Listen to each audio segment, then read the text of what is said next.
শিক্ষক সমাজ আজকে মানববন্ধন কর্মসূচি পালন করতে যাচ্ছে। হামলা যার আইনের আওতায় নেই, দৃষ্টান্তমূলক শাস্তির দাবি অ্যাডহক কমিটি নিয়ে অনুরোধ জানাচ্ছি। এই ধরনের বর্বরোচিত হামলায় আজ নতুনবাদ মাধ্যমিক বিদ্যালয়ের প্রধান শিক্ষক শেরেবাংলা মেডিকেল কলেজ হাসপাতালে মৃত্যুর সাথে পাঞ্জা লড়ছেন। এই যারা এই বর্বরোচিত হামলামূলক শাস্তির দাবি করছে, অনতিবিলম্বে তাদেরকে গ্রেফতার করে। আমরা শুধু জেলা নয়, বরিশাল অঞ্চল এবং সারা বাংলাদেশের শিক্ষক ফুসে উঠবে এবং এর প্রতিবাদে দুবার আন্দোলন গড়ে তোলা। পূর্ণ বেতন ভাতা নেই, আমরা একটি আশ্বাস নিয়ে রেখেছিলাম যে আমাদের মান সম্মান। বিভিন্ন রকম দুর্বৃত্তের হানা চলছে এবং শিক্ষক সমাজকে বিভিন্নভাবে লাঞ্ছিত করেছে।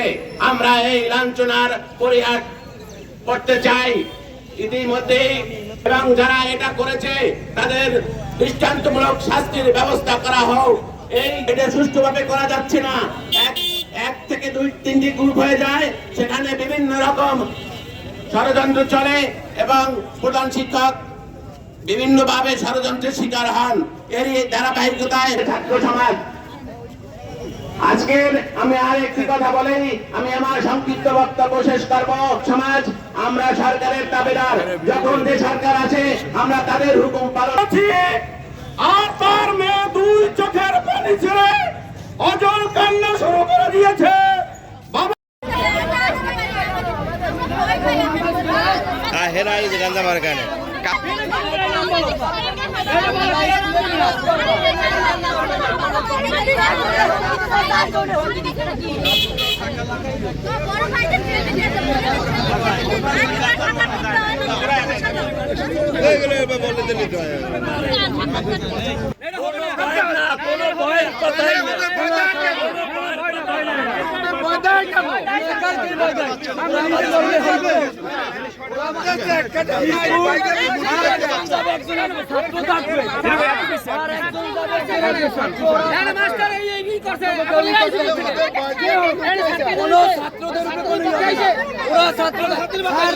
আসবে কিন্তু ছাত্ররা থাকবে, স্যার যাবে আসবে, একজনের পর একজন যাবে, ছাত্রদের উপর কোনো নির্যাতন হবে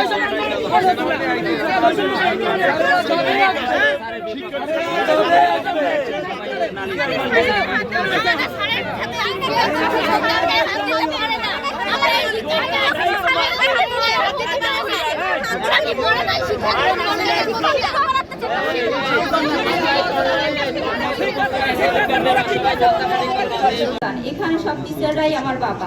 আমার বাবার সাথে যে ঘটনাটা হয়েছে, এই ঘটনার যেন আর কোনো পুনরাবৃত্তি না ঘটে। আমার আর কোনো বাবার সাথে যেন এই রকমের, আর কোনো বাবার যেন এই রকমের অপমানিত লাঞ্ছিত না হইতে হয়। আমার বাবার সাথে যে নির্যাতনটা হয়েছে, তার প্রত্যক্ষ এবং পরোক্ষভাবে যারা যারা জড়িত, তার দোষীদের আমি দৃষ্টান্ত দাবি করছি। আর প্রধান উপদেষ্টার বরাবর একটা মেসেজ, মাননীয় প্রধান উপদেষ্টা, আমার রক্ত ঝরেছে আমার বাবার, কিন্তু যে লাঞ্ছিত হয়েছে আমাদের